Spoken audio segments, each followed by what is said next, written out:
Ini saya berada di Simpang 4 Musim 6 dan akses Musim 6 Kelurahan 2 Hulu, Kecamatan SU1. Kali ini saya mengamati tumpukan sampah yang berada di lokasi muara jalan akses Musim 6 ini.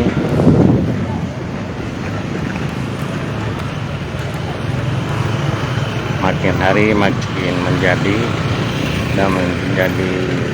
tempat pembuangan sampah sementara di lokasi sini. Dan di sini sangat mengganggu pemandangan, di mana samping jadi tidak sedap dipandang mata, bau dan mengganggu keindahan kawasan yang kini baru dibangun untuk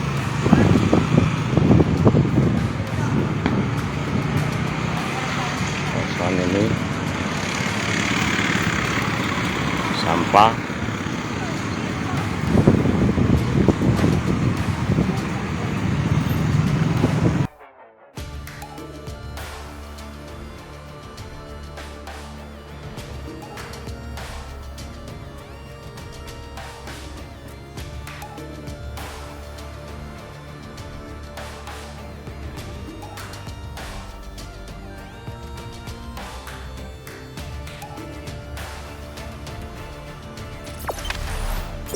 Jangan lupa subscribe, share, komen, dan like ya.